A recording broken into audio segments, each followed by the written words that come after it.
Another administration official involved with Obamacare's disastrous rollout is now out the door. Gary Cohen, the official in charge of the federal exchange, he's resigning. Republicans have been calling for that for months, of firing actually. Cohen among the top officials who assured Congress that the launch of Obamacare would be A-OK. Meanwhile, there's a new poll, Fox News poll, that shows why many Americans say they are souring on Obamacare. Pessimism and fear top the list of most common feelings about the health care law. On the positive side, you can see there 40% do remain optimistic about Obamacare. So let's debate all of this. Guy Benson is the editor of Town Hall. Julie Resigning is a Democratic strategist and former advisor to Senator Frank Lautenberg. Both are Fox News contributors. It's Friday. I'm feeling generous. I'm going to give the first question to Bill Hemmer. Thank you, Allison Lane. Julie, the hits just keep on coming. Before we even get to that, I'm sorry, I'm losing my voice a little bit. Do you know, speaking of national holidays, today's Guy Benson's birthday? What? So, Guy Benson, I got you a little cake. Next time you're here and you're not stuck at CPAC, That's breaking it's news. for you. Happy birthday, Guy. Happy birthday, Guy. All right, stop sucking up, Julie. And now back to beating up on Guy. Look, yes, somebody should be held accountable. I absolutely agree. The rollout was a horrible debacle, and I don't think anybody, Democrat or Republican, can make any excuses for it. Having said that, I think the bigger priority now is to make sure that it got back on track, and it seems to have.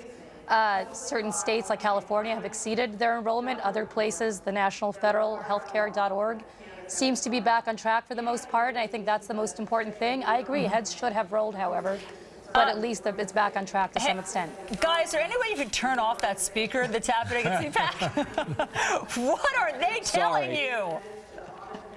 There's some sort of panel going on behind me. And by the way, thank you so much, Julie, for the cake. Although I would prefer as a birthday present for you to just concede all of my points. I think that would be a special Friday treat for me. I might as well shut up because I'm losing my voice anyway. Go for it. Okay, well, but you know what? If both of you want to take a break right now, let me show you what Gary Cohen, the official, the HHS official, who is now resigning, not being fired, what he said to Congress about Obamacare. He said, in one of his testimonies, we have been hard at work to ensure the marketplaces will be easy to use when they become available, operational beginning October 1st, 2013, for the initial open enrollment period. That was just one of the times, Guy, that he touted how well this rollout was going to go and how easy it was going to be. Should he be fired, or is that just symbolic and it's okay if he leaves anyway? Of course he should be fired. I'm still mystified that Kathleen Sebelius still has her job.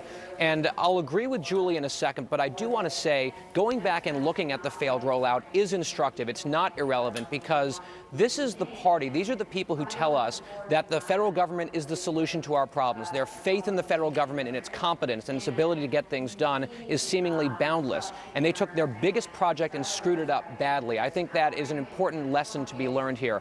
But Julie is right. What's more important is how is the law working now? And you saw that Fox News poll. There's a Gallup poll that came out yesterday that is, I think, even more damning. According to Gallup, in a nationwide survey, for every one person who says Obamacare has helped their family, 2 say Obamacare has hurt their family. Those are some serious, and the Washington Post. Yeah, you know, Guy, not to interrupt you, but those are some serious headwinds, Julie. You know, when you think about the way people describe how the law has now been rolled out, I mean, those words were tough. That's tough language in an election year or any year. The rollout is horrible. I will say 2 things that work in the Democrats' favor. One is that the vast majority of people polled, and if Guy wants to talk about polls, don't want this law repealed. They want it improved. They want it worked upon. Some like it and want to keep it, and some want to expand it. But very few, I think about 25 to 30%, want it repealed. The rest don't want that. So that helps the Democrats. The other thing that helps the Democrats to some extent is that people don't think this is the #1 issue facing the country anymore. It's number 4, I think, right now in the most recent polling that we've seen. And so, look, if I were the Democrats, I would keep my job, my eye on the prize, which is jobs and the economy, and hope Obamacare and the enrollment period, which ends in March, takes off. All right, Julie Resigning, Guy Benson, have a great weekend. Thanks. Happy birthday, guys. She's not going to sing, apparently. Thank you, guys. Drink some tea with honey. I'm already doing that. Thanks. Okay. Great to see you.